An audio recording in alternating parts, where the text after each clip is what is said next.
Bonjour à tous. Merci beaucoup d'être là aujourd'hui pour cette conférence sur comment engager une démarche RSE efficace dans son entreprise. Donc je vais commencer très brièvement par me présenter. Moi, je suis Christelle Datzenko de l'Arbre Corail. L'Arbre Corail, c'est un cabinet de conseil en transition écologique qui accompagne les organisations publiques et privées dans leur démarche de transition vers des modèles économiques qui soient plus vertueux. Donc, on essaye de permettre aux salariés de mieux comprendre les enjeux de la durabilité via la sensibilisation et la formation. Ensuite, on accompagne les structures dans la construction de leurs engagements durables, c'est-à-dire la mise en œuvre justement de politiques RSE. Et enfin, quand on a des beaux engagements et qu'on est bien structuré, le gros sujet est celui de les faire connaître et de fédérer ces parties prenantes, et notamment les salariés dans la structure, par une communication et des plans de mobilisation durables qui soient mobilisateurs. Voilà. C'est tout ce que je vous dirai sur moi aujourd'hui. On va entrer dans le vif du sujet. La RSE, je pense que vous connaissez, mais ça me semblait important de remettre une petite définition. Je vous épargne la définition officielle de la Commission européenne pour simplement dire que la RSE, ce sont en fait toutes les mesures qui vont être prises par une entreprise pour concilier la dimension économique, évidemment, de l'entreprise, mais aussi les dimensions sociales et environnementales de son activité. C'est une démarche volontaire. Il n'y a pas de véritable obligation réglementaire à mettre en place une démarche RSE. Ça, c'est un point important. Il y a une réglementation, on aura peut-être l'occasion d'en reparler, mais pas sur la politique RSE à proprement parler. C'est donc une démarche volontaire. Et une entreprise qui va pratiquer la RSE va donc chercher à avoir un impact positif sur la société tout en étant économiquement viable, voire même assurer, et on va revenir dessus, sa pérennité économique grâce à la RSE, qui peut aussi y participer. Qui est concerné ?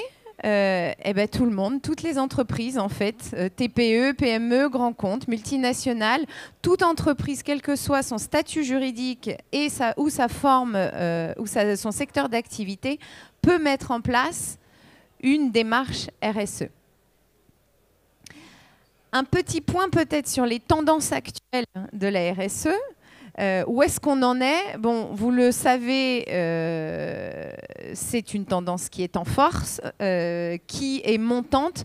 86% des entreprises disent en avoir parlé et disent qu'elles devraient ou aimeraient mettre en place une démarche RSE. Les moteurs de cet engagement, soyons honnêtes, le premier moteur, c'est très souvent la contrainte. Alors, la contrainte légale, d'une part, pour les grands comptes, qui aujourd'hui peuvent relever de la CSRD, qui est cette nouvelle règle directive européenne qui oblige les grands comptes ou les PME cotées en bourse à mettre en place un reporting extrêmement laborieux et rigoureux pour le 1er janvier 2025, donc elles ont peu de temps. Quant aux PME, elles ne sont pas, TPE, PME, elles ne sont pas forcément directement contraintes par les obligations légales européennes, mais en revanche, elles sont elles-mêmes fournisseurs, prestataires, partenaires de grands comptes. Donc indirectement, elles vont avoir des demandes de leurs clients qui arrivent souvent en disant tout simplement « Et au fait, toi, tu fais quoi en RSE ? Est-ce que tu as mis quelque chose en place ? Est-ce que… parce que eux sont en train, pour ce reporting qui est en cours chez les grands comptes, ils sont en train d'auditer l'intégralité de leur chaîne de valeur, directe et indirecte, et donc tous les fournisseurs de leurs fournisseurs vont finir par être audités, et s'ils font baisser leurs notes, ils changeront de fournisseur en fait pour aller vers des fournisseurs qui auront plutôt tendance à faire monter leurs notes. Donc voilà. Donc la contrainte, ça reste quand même celle-ci, et puis celle des appels d'offres, on va revenir dessus aussi. Voilà. Donc la contrainte légale, directe ou indirecte, c'est le premier moteur de l'engagement RSE des entreprises. Le deuxième, c'est l'argument marketing, l'image de marque. et l'image de marque employeur. C'est vraiment des leviers extrêmement importants également. Et puis à savoir qu'aujourd'hui, la thématique numéro 1, ça reste dans les politiques RSE, l'environnement. Il n'y a pas que l'environnement, il y a toute la partie sociale et puis il y a aussi toute la partie sociétale. Mais l'environnement, ça reste le premier enjeu qui est adressé par les politiques RSE. Les freins à l'engagement, parce qu'il y en a aussi, le manque de temps et de moyens que les structures peuvent allouer à ce sujet-là. Voilà. La complexité des méthodes et des outils qui sont mis à disposition. Bon, bah, vous le voyez en faisant le tour du salon, vous le voyez en parlant à des conseils comme je peux l'être. Il y a beaucoup de méthodes, beaucoup d'outils, beaucoup de choses qui sont mises à disposition des entreprises. Donc, c'est une très bonne chose parce que forcément, ça veut dire que ça se développe. Mais on est dans cette phase encore un peu intermédiaire parce que c'est récent. On parle de métiers qui sont nouveaux. Donc, on est un peu dans une phase intermédiaire où il y a aussi beaucoup d'expérimentation. Et les entreprises, et notamment les PME, elles ont besoin de fonctionnels et d'efficaces.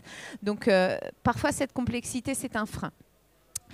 Les faibles connaissances et compétences des salariés, des collaborateurs, ils sont souvent ils ont très envie. Ça les enthousiasme, mais après, ils n'ont pas forcément le savoir-faire qui pourrait aider l'entreprise à porter le sujet. Et puis, la difficulté à mesurer ses impacts, puisque l'intérêt d'une démarche, de mettre en place une démarche RSE, c'est clairement de quand même pouvoir montrer qu'on progresse. En fait, l'intérêt d'une politique RSE, c'est pas, ou d'un rapport RSE, puisqu'on va en parler un petit peu aussi, c'est pas de faire le bilan de ce qu'on fait, mais c'est plutôt de dire là où on en est et où est-ce qu'on veut aller. C'est ça qui est intéressant et c'est ça notamment qui est regardé par les donneurs d'ordre dans les réponses aux appels d'offres. C'est plus là où vous vous projetez que là où vous êtes à date. Et puis le gros frein, c'est que très souvent les entreprises ne savent pas par quel bout prendre ce sujet. Voilà. Oh là là, la RSE, mon Dieu, contrainte, qu'est-ce qu'on nous demande encore, qu'est-ce que vous voulez, par où je vais commencer. Alors parfois, ils demandent à dans les industries, ils demandent à leur responsable qualité. Ou alors, on fait quoi en RSE? Quand on est dans le service, c'est plutôt les RH, très souvent, ou la communication. Alors, il faut qu'on fasse de la RSE, qu'est-ce qu'on fait? Voilà, donc beaucoup d'entreprises ne savent pas trop par quel bout le prendre. Et côté salarié, un petit mot quand même, je vous le disais, 8 salariés sur 10 jugent que la RSE est un sujet prioritaire ou important. Même s'ils restent majoritairement peu impliqués. Voilà, ils ont très envie, ils trouvent ça très bien, mais ils ne s'impliquent pas forcément. Donc, le sujet en aval qui est celui de la mobilisation des salariés, c'est extrêmement important parce que c'est à eux de porter ça. Ce n'est pas une démarche qui peut être descendante, la RSE. Ça ne vient pas du top management qui décide qu'on fait et qui donne les ordres. Il faut que ça soit pris qu'il y ait vraiment une mobilisation de l'ensemble de vos parties prenantes. Pour la petite information, j'ai ajouté le top 3 des priorités des salariés sur les sujets RSE. Le premier, c'est santé et sécurité au travail, qualité de vie au travail et égalité homme-femme. Voilà. Alors, les grands piliers de la RSE, quels sont-ils? Je pense que vous les connaissez, mais je vous le disais, le premier qui est toujours adressé, c'est l'environnement. Alors effectivement, l'environnement, ça pose la question de la préservation de la diversité de l'écosystème, des ressources naturelles et des ressources énergétiques de l'organisation. Donc c'est extrêmement important. Mais on a aussi le pilier social et sociétal qui va en fait couvrir tous les enjeux de société, tous les grands enjeux de société que sont santé, éducation, emploi, prévention de l'exclusion, équité, et puis aussi l'intégration de l'organisation sur son territoire. Ça, c'est aussi quelque chose qui est souvent un peu oublié, c'est comment mon organisation, ma structure, elle existe au sein d'un territoire, comment est-ce qu'elle participe à le faire vivre, comment elle noue des partenariats avec les écoles, elle prend des étudiants, voilà. Et puis bien sûr le pilier économique. qu'on oublie parfois de citer et qui pourtant est fondamentale, c'est que comment est-ce que ça m'aide à créer de la valeur pour mon entreprise, tout en améliorant bien sûr les conditions de vie matérielles des collaborateurs qui y travaillent. Je vous disais qu'il n'y avait pas de réglementation officielle. La RSE ne relève pas d'un cadre réglementaire, mais il existe quand même une norme, qui est la norme ISO 26000, qui est un peu la norme de référence internationale et qui a développé les 7 principes de la RSE. Donc, quand on commence à se poser la question de comment on va, par quel bout on va prendre la RSE, c'est un bon premier bout, justement, c'est celui de la norme ISO. Voilà les 7 principes. On va avoir la gouvernance, les droits de l'homme, tout ce qu'on va aller regarder, en fait, quand on veut mettre en place une démarche RSE. On peut commencer par aller regarder ces 7 principes. Gouvernance, droits de l'homme, relations et conditions de travail, l'environnement, on en a parlé, loyauté des pratiques, questions relatives aux consommateurs, et les communautés et le développement local. C'est un petit peu tout ce que je vous disais. À savoir que dans les appels d'offres publics, la note RSE, elle balaye justement ces 7 principes-là. Et maintenant, je vous propose d'entrer dans le sujet, le cœur du sujet. Quel est l'intérêt, voilà, pour une organisation de mettre en place une démarche RSE? À quoi ça va servir? Eh bien, à plein de choses. La première chose, c'est l'amélioration du business. Hein, il faut se le dire, on a besoin, si on veut mettre en place une démarche RSE et qu'on veut pouvoir la faire durer, il faut que l'entreprise elle-même, elle dure le plus longtemps possible et dans les bonnes conditions. Donc l'amélioration du business, répondre aux exigences des investisseurs également, c'est un autre point important. Construire sa marque, je l'ai évoqué déjà. Et satisfaire et fidéliser les salariés. Je vais reprendre chacun de ces points puisqu'ils sont très importants. Améliorer son business.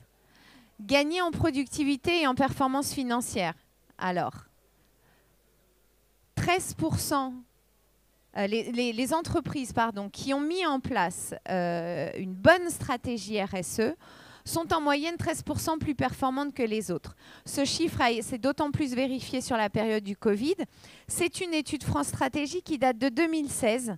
On sait que les chiffres, elle n'a pas été encore renouvelée, c'est en cours. On sait que les chiffres sont plus élevés encore aujourd'hui, justement en période post-Covid. C'est notamment dans une période de crise qu'on peut constater la résilience des entreprises qui ont anticipé les risques. Qu'est-ce qui fait qu'également elle améliore sa performance? C'est qu'en fait, mettre en place une bonne stratégie RSE, c'est réduire ses coûts. En fait, les coûts liés à l'énergie, aux ressources, aux consommables, en fait, on essaye de diminuer sa consommation, donc on essaie de faire réduire ses coûts. Donc si on réduit ses coûts, on améliore aussi sa performance et sa performance économique et la productivité. On le fait aussi en répondant mieux aux exigences RSE des appels d'offres, publics et privés. Je vais parler des appels d'offres publics. Il y a 3 ans, la note RSE, même dans les appels d'offres privés, la note RSE correspondait à 5-10% de la note. Aujourd'hui, elle est en moyenne à 15%. Pour l'appel d'offres sur les Jeux Olympiques, c'était 30% la note RSE. Donc, si on n'avait pas quelque chose de mis en place, ce n'était pas la peine d'aller répondre aux appels d'offres des Jeux Olympiques. Ça, c'est pour le public. Le privé suit à peu près les mêmes ratios, avec en plus, sur les appels d'offres privés, un ratio qui risque d'augmenter avec les contraintes de la CSRD auxquelles sont soumis les grands comptes dont je vous parlais. Autre atout business, c'est de ne pas perdre de clients et de contrats. Moi, je l'ai vu et je l'ai expérimenté dans une précédente structure. Voilà, un client qui nous dit moi, d'ici à la fin de l'année, si vous n'avez pas mis en place de politique RSE, je ne vous remets pas dans l'appel d'offres de l'année prochaine. Un client qu'on avait depuis 10 ans. Donc voilà, ça arrive aussi. Se soumettre à la réglementation quand on relève de cette réglementation, évidemment. Également, éventuellement, quand on est sur une transmission d'entreprise, notamment sur une transmission qui arrive en fin de carrière, clairement, une entreprise qui n'a pas de démarche, c'est quand même plus compliqué et de trouver repreneur et de trouver investisseur et de valoriser son entreprise. Et puis, bien sûr, le fait de devancer ou de se différencier de ses concurrents, c'est aussi une façon de se renforcer économiquement. Les atouts de la RSE pour les investisseurs. Les investisseurs, eux aussi, ils sont de plus en plus demandeurs de politique RSE pour investir.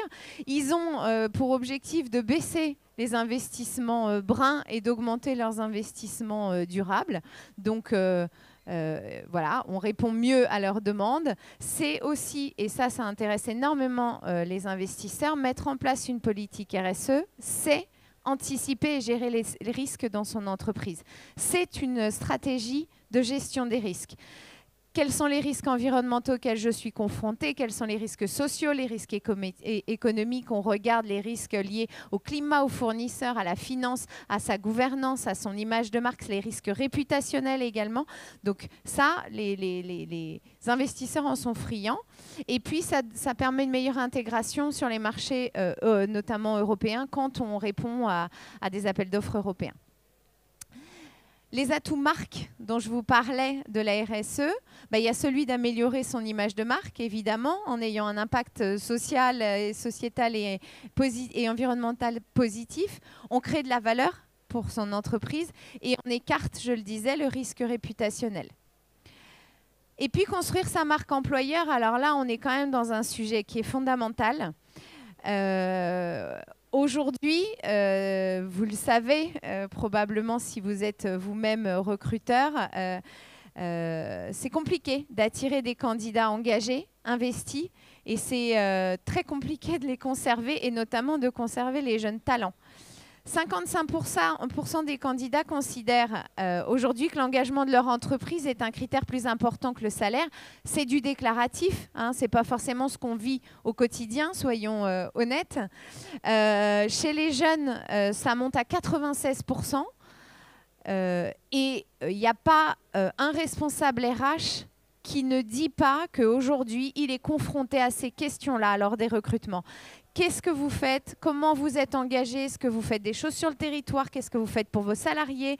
Comment est-ce que, comment vous traitez les questions d'inclusion, de diversité, de parité, etc. Enfin, les questions, elles sont là, elles sont présentes, et les jeunes talents, et il y en a peut-être quelques-uns dans la salle, ils veulent aller travailler dans des entreprises qui s'engagent.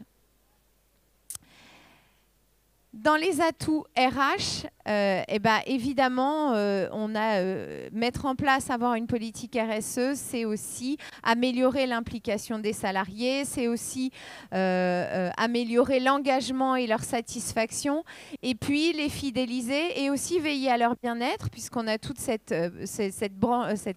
démarche de santé et de qualité de vie au travail, un salarié qui se sent bien dans son entreprise, il est plus enclin à rester et à s'investir pour elle. Voilà, donc je pense que ce qui est important de dire, c'est que quand elle est mise en place correctement, parce que ce n'est pas toujours le cas évidemment, quand elle repose sur des bonnes pratiques, la RSE a vraiment le potentiel d'augmenter, d'améliorer le fonctionnement global de l'entreprise, de la rendre plus efficace, plus résiliente et plus agile. Comment est-ce qu'on fait? Alors, comment est-ce qu'on fait? Il faut avoir en tête quand même que la RSE, ça n'est qu'une première étape dans une transformation de l'entreprise. Elle va permettre à l'entreprise de répondre à ses besoins actuels, mais quand on est bien avancé sur sa démarche RSE, on peut aussi essayer de mettre en place derrière une stratégie. Voilà. La RSE, c'est de l'atténuation des impacts. Donc, on est dans la stratégie d'atténuation. OK, quels sont mes impacts en tant que structure et comment je vais faire pour les atténuer? Et bien, quand on a fait ça correctement, on va aussi essayer ensuite de s'adapter aux risques à venir. On va en reparler, je conclurai là-dessus. Donc, comment est-ce qu'on construit sa politique RSE? On commence par auditer ce qu'on fait. Parce qu'en fait, très souvent, les entreprises, les organisations font déjà plein de choses. Elles font déjà plein de choses. Simplement, ce n'est pas structuré et il n'y a pas de vision. Mais elles font plein de choses. Et quand on audite, très souvent, les clients sont extrêmement contents parce qu'ils disent « Ah oui, mais effectivement, mais oui, je fais ça, je fais ça, je fais ça. » Et ça, ça vient nourrir leur fameux rapport RSE dont on va parler. Mais vraiment, le fait de regarder ce que vous faites, c'est la première étape parce que souvent, vous faites plein de choses et vous les faites bien. Ensuite, quand même, quand on a regardé où sont nos impacts, on définit une stratégie et un plan d'action, ce qu'on va appeler une feuille de route RSE. OK, qu'est-ce que je vais faire maintenant? Après, on essaie de former et impliquer ces parties prenantes. On communique et puis, au final, parfois, on a envie de faire connaître et reconnaître notre démarche par la mise en place d'un label, ce dont je vais reparler également. Donc, l'audit... on va auditer la partie sociale de l'entreprise, comment se fait le dialogue social, la formation, la sécurité. On va aller regarder les taux d'accident, les taux d'absentéisme, la parité, la diversité. Voilà, toutes ces choses que vous connaissez. L'audit environnemental, il passe très souvent par un bilan carbone, qui est un peu l'audit environnemental, en tout cas sur les émissions de gaz à effet de serre. Mais on va aussi éventuellement parfois faire une analyse du cycle de vie qui va vraiment être encore plus poussé. On va regarder d'où viennent vos approvisionnements. On va aller regarder la partie achat aussi sur ce volet-là. Et puis, on va aller auditer la partie économique, c'est-à-dire comment est structurée la gouvernance de l'entreprise, comment est réparti le capital, quelle est la politique de corruption de l'entreprise, de lutte contre la corruption, pas de corruption en elle-même, c'est peut-être mieux. Quel est le relationnel avec les fournisseurs, voilà. Donc, on va aller regarder toutes ces choses-là sur le plan économique. Et puis, au moment de l'audit, ce qui est très important, très en amont, c'est d'aller cartographier vos parties prenantes. Je le disais tout à l'heure, la mise en place d'une démarche RSE, ça ne peut pas et ça ne doit pas être une démarche descendante. Si c'est fait par volonté du top management et que c'est redescendu, ça ne marchera pas. Voilà, ça ne fonctionne pas. Donc, ce n'est pas la peine d'essayer de le faire comme ça ne fonctionnera pas. Parce que les collaborateurs vont avoir le sentiment, le même que celui que le dirigeant, c'est qu'on les contraint encore à quelque chose. Donc, voilà. Donc, il ne faut pas le faire fonctionner comme ça.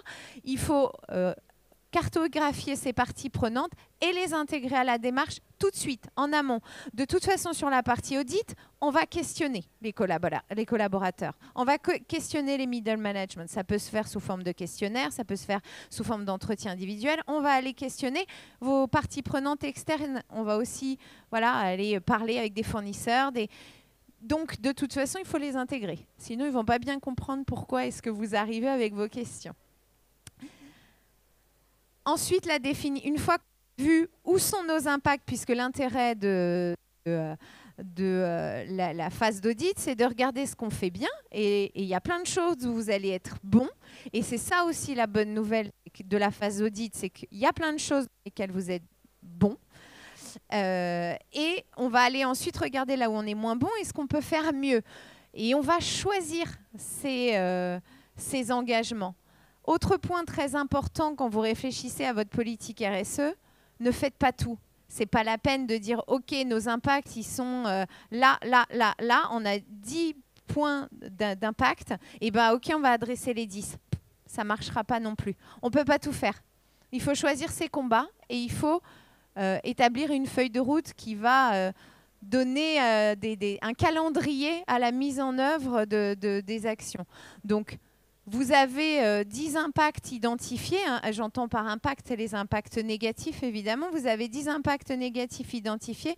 Vous en choisissez 3 à 2 ans ou à 3 ans. Ça dépend l'ampleur de vos impacts. Si c'est, par exemple, de diminuer ces gaz à effet de serre, vous vous rendez compte qu'il y a une problématique de consommation énergétique, par exemple. Ça, c'est plutôt un gros impact. Et ben, en année 1, vous vous donnez un objectif de réduire de 5 ou 10%, et ça va passer plutôt par des changements de comportement, la mise en place de régulateurs, des choses comme ça, donc des choses faciles et peu coûteuses. Et puis à 3 ans, vous pouvez imaginer faire quelques travaux de rénovation, changer votre modèle énergétique pour passer sur des modèles type l'installation de panneaux solaires, etc. Voilà. On fait un calendrier, on se donne des objectifs réalistes, pas des objectifs surdimensionnés parce qu'on ne les atteindra pas non plus. Et on met tout ça dans une feuille de route qui est claire et qui est compréhensible par toutes nos parties prenantes. Un engagement, c'est un objectif quantifié, toujours quantifié, d'accord? Donc pour chaque et qui a un responsable. C'est extrêmement important d'avoir à chaque fois une personne qui est en charge de chaque action. Voilà. Si on a un engagement qui est de réduire nos émissions, notre consommation énergétique de 10%, l'objectif, c'est moins 10%, c'est quantifié. Et les actions qu'on va mener, ça peut être sensibilisation, je vous donne 2 actions différentes. Bah, par exemple, sensibiliser les salariés aux gestes de maîtrise énergétique dans l'entreprise. Et puis, ça peut être aussi autre action, mettre en place des régulateurs, voilà, sur le système de chauffage. Et bah, pour chaque action, on a un rétro-planning court, moyen, long terme. Et puis, on a un responsable et un budget à allouer en face.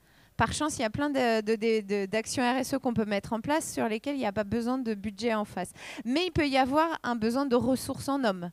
Quand c'est pas, voilà, il faut des personnes.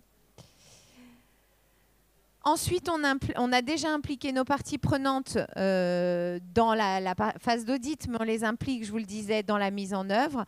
On implique chaque service de l'entreprise, de la finance au marketing, en passant par la DSI. Voilà, on laisse personne de côté. Je vous le disais, on a un responsable RSE aussi dans l'entreprise. Il faut qu'il y ait un référent, il faut qu'il y ait une organisation dédiée. Et puis, ce qui est bien également, ça n'a rien d'obligatoire, mais c'est bien de partager votre vision en ayant une charte RSE que vous pouvez transmettre à vos parties prenantes.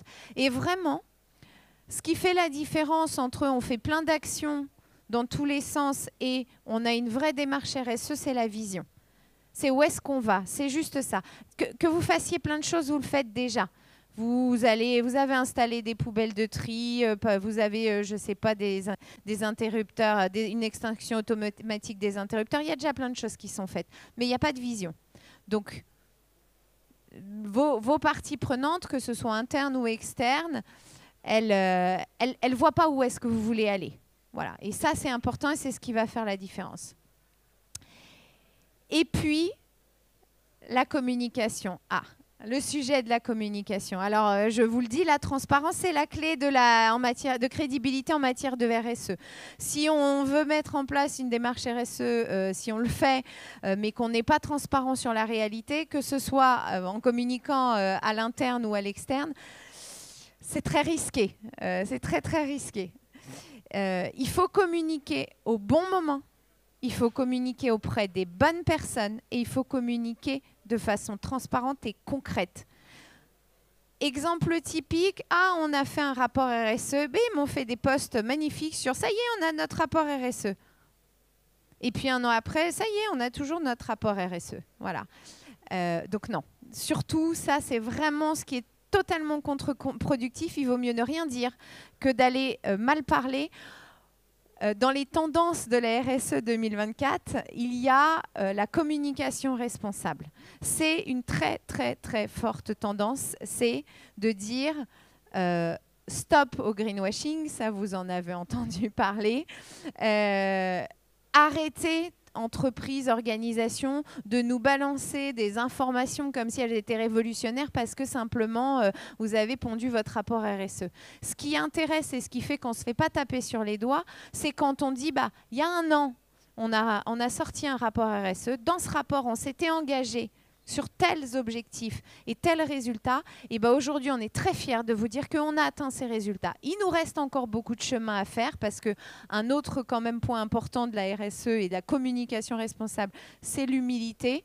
Vu l'ampleur des enjeux qu'il y a à adresser, On va éviter de survendre des petites opérations qu'on peut faire. Donc voilà, donc bien communiquer au bon moment. Nous, chez l'Arbre Corail, on est extrêmement exigeant et on travaille énormément sur cette partie aval qui est la communication responsable. Et puis, parfois, on a envie, ou parfois c'est aussi une demande des fournisseurs ou des clients, c'est de garantir cette démarche RSE par la mise en place d'une certification un peu plus officielle qui va permettre de prouver et d'assumer notre implication, qui va aussi permettre à l'entreprise d'entrer dans un processus d'amélioration continue, puisque quand on est labellisé ou certifié, ça n'est valable qu'1 an. Toutes les certifications, Bicorp et EcoVadis, il faut renouveler sa note 1 an après. Donc, vous entrez dans un processus d'amélioration volontaire. Et ça, c'est... voilà. Puis, ça peut permettre de se comparer à son secteur, puisque c'est les labellisations ou certifications vous donnent une note très souvent versus des entreprises assez similaires ou des entreprises sur votre secteur d'activité. Je vous ai cité les plus importantes, c'est EcoVadis et Bicorp. Sur le marché français, c'est celle qui regroupe le plus d'entreprises. Entreprise à mission, c'est un petit peu différent puisque ce n'est pas une labellisation, c'est une qualité, c'est un statut. Puisque c'est intégré dans les statuts de l'entreprise. Donc, si vous voulez être entreprise à mission, vous changez vos statuts également. Donc, c'est un petit peu différent de Bicorp et EcoVadis. Si vous avez des questions, je serais ravie de vous en parler après la conférence. Voilà sur comment est-ce qu'on va mettre en place sa démarche, comment est-ce qu'on peut le faire de façon assez courte. Et puis, quand vous êtes prêt, quand votre démarche RSE, elle est bien mise en œuvre, que vous avez des engagements, que vous avez une feuille de route, que vous savez où vous allez, que vos parties prenantes savent où elles vont, eh bien, il sera temps, après cette étape, de vous poser la question de comment est-ce que je transforme cette démarche RSE en une narration inspirante. C'est-à-dire quelle histoire je raconte et comment je passe à l'étape suivante après la RSE qui est celle de l'adaptation. On n'est plus dans l'atténuation, mais on passe dans l'adaptation de mon entreprise aux grands changements climatiques et sociétaux qui arrivent. Et comment est-ce que je passe à l'étape de l'entreprise, de la régénération, de la renaturation, voilà, qui sont vraiment, quand on a cette maturité-là, quand on est assez avancé, comment est-ce qu'on est, voilà, comment est-ce qu'on est dans l'entreprise, on commence à penser sa structure comme une entreprise régénérative, donc qui va faire plus qu'atténuer, mais qui va participer à la régénération de son écosystème. Pour finir, je voulais simplement vous montrer quelques exemples d'actions RSE pour que ce soit peut-être concret pour vous et pour vous montrer qu'on peut faire des choses qui ne sont pas très coûteuses aussi, c'est important. Donc voilà des exemples en vrac et il y en a vraiment des tonnes. Hein. Être transparent sur l'origine de ces matières premières, voilà. Instaurer une charte éthique et loyale avec nos fournisseurs pour aussi diffuser notre démarche. Si on oblige nos fournisseurs à signer une charte de collaboration éthique et loyale, eh ben, on fait aussi notre œuvre dans le fait d'embarquer nos parties prenantes dans la démarche. Mettre en place une politique de télétravail qui soit claire et lisible, ça en fait partie. Favoriser une gouvernance plus participative, tisser des liens avec les entreprises locales, monter des partenariats. Quand je dis entreprise, ça peut être des entreprises partenaires, ça peut être d'autres entreprises qui font la même chose ou qui deviennent des partenaires fournisseurs. Ça peut être les ESAT, ça peut être les associations aussi. Voilà, s'intégrer sur le tissu local. Calculer son index égalité homme-femme si ce n'est pas déjà fait. Normalement, c'est censé être fait, mais ça ne l'est pas toujours. Lutter contre la corruption également, en mettant en place une charte anticorruption dans son entreprise et en la faisant signer par tous les collaborateurs. Et puis publier un rapport RSE, c'est important également. C'est quand même votre boussole, c'est la première de vos boussoles. Et c'est aussi votre premier support de communication sur ce sujet-là. Voilà, j'ai essayé d'être concise et de passer en revue tout ce qui est concerné par la RSE. Et puis, je crois qu'on a encore du temps, ouais. Pour les questions, est-ce que vous avez des questions auxquelles peut-être je vais essayer de répondre? Je vous donne un micro parce qu'on ne va pas vous entendre. Bonjour, Bonjour. c'est plus une... sur les labels, il n'y a pas le label Lucie aussi Si, il y en a d'autres. Il y a le label 26 000 aussi, Lucie 26 000, effectivement. Et puis, il y a d'autres plus petits labels. Là, j'ai vraiment cité les 2 labels qui regroupent le plus d'entreprises sur le marché français. Oui, tout à fait. Est-ce qu'il y a d'autres questions ? Eh bien, s'il n'y a pas de questions, moi, je suis sur le stand C39, donc n'hésitez pas à venir, c'est l'allée centrale, à venir me les poser plus tard. Et puis, je vous remercie beaucoup pour votre attention et je vous souhaite un bon salon à tous. Merci, au revoir.